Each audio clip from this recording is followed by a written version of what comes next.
Thank you so much, sir. Thank you for that kind introduction.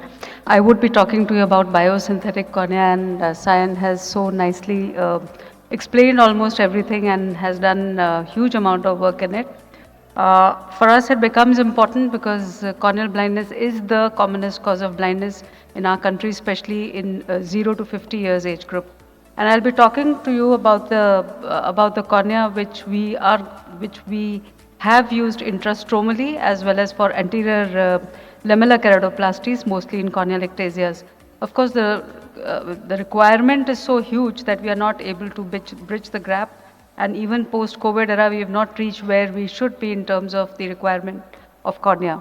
Now, the cornea that we worked at is the bioengineered porcine construct double cross-linked cornea, which is clinical grade collagen type 1, and it is made from collagen solution, which is cross-linked using these cross-linking agents and is obtained or extracted from the porcine skin.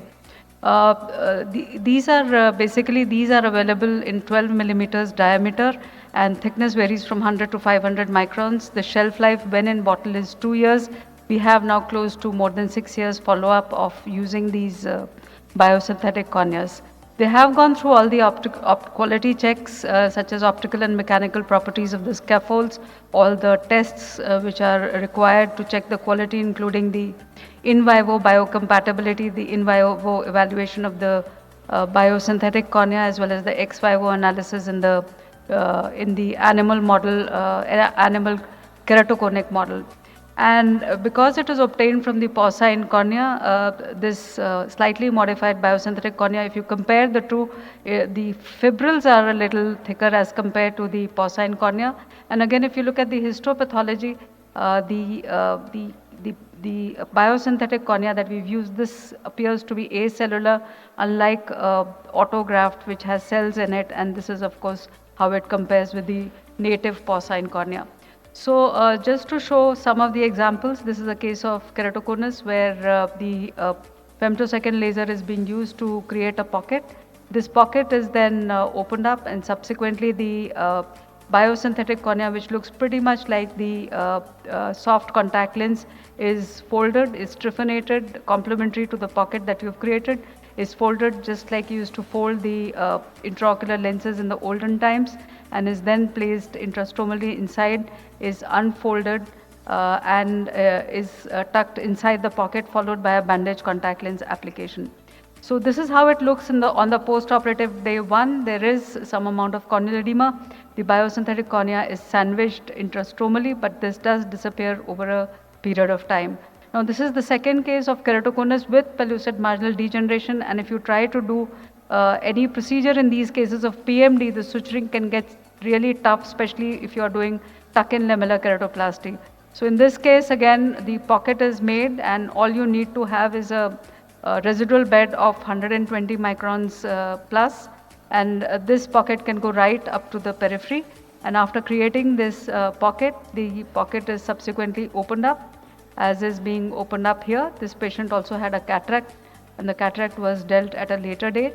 And after opening this from side to side, the biosynthetic cornea is again taken and is placed intrastromally inside this pocket, followed by a bandage contact lens application.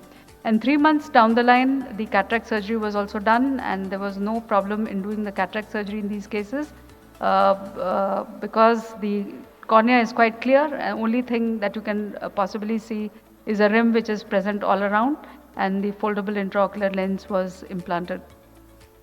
Now this is again in the post-operative period. This is again a third case where this cornea was implanted, and the pre-op Kmax was 85.9 diopters, and after doing the intrastromal keratoplasty, it reduced to 57.1 diopters and also became quite regular.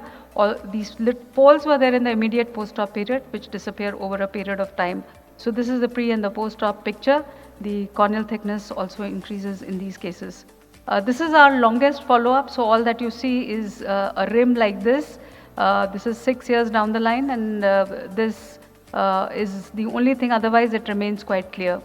Now, this is a case of post-LASIK ectasia, and again in this case, after elevating the flap which was there before, the biosynthetic cornea was placed in the interface, and the pocket which was present all around was reinforced so that you can tuck the biosynthetic cornea into the pocket.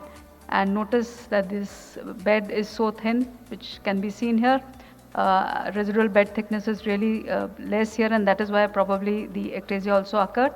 And in this case, we did have to put sutures over the flap because the flap becomes edematous. So this is the post-op picture of the same, and again notice that the bed is really thin here. Now this is the same case, 89.2 diopters, the Kmax dropped to 50 diopters, and thickness also increased from 241 to 581 in the post-op period. In cases which have anterior corneal opacities also one can do this, but of course you can't do a femtosecond laser in those cases. So the microkeratome is being used here, and then it did not clear, so manual dissection is being done here to obtain the clear bed. Subsequently, this synthetic cornea is placed onto the recipient bed and again glued with the help of the glue, and a bandage contact lens is placed. Of course, these cases do take 2 weeks to epithelize, but in the post-operative period after 14 days they are completely epithelialized and also give good results. We've now done this in more than 55 eyes, and there have been no cases as expected of rejection, inflammation, vascularization or scarring in the interface in any of the subjects. And the longest follow-up we have now is 6.5 years. This is the confocal microscopy. You can see the epithelial, the nerves as well as the endothelium below it. And this is just a food for thought that possibly if we do have synthetic corneas, we may not require all this, including the media, and perhaps maybe the next level would be the eye bank facility. So now what we are trying to grow, and we've commenced a trial which has been funded by ICMR, is grow endothelial cells on the stromal construct. The advantage of these bioengineered stromal construct is that there is no graft rejection, suture related problems, and it is not dependent on human donation. But if there is a problem which we've not encountered in any case now, you can always go ahead and do other procedures like DALC or maybe a PKP. And of course, the complete corneal construct is what we all are looking forward to and all are looking towards. This was in collaboration with our Swedish collaborators, and the combined results of both the cohorts, the Indian cohort and the cohort from Iran, was presented in Nature and Nature Biotechnology. This was published 4 months back, and this has an impact factor of 68.1. So this is ongoing for long-term results and enrolling more patients.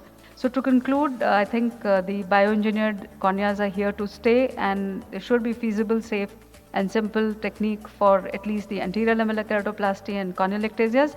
We do require longer follow-up and larger number of cases. So I think this should be the way it should be.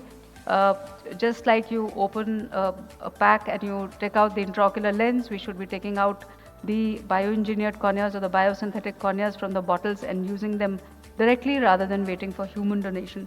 Thank you very much for your kind attention.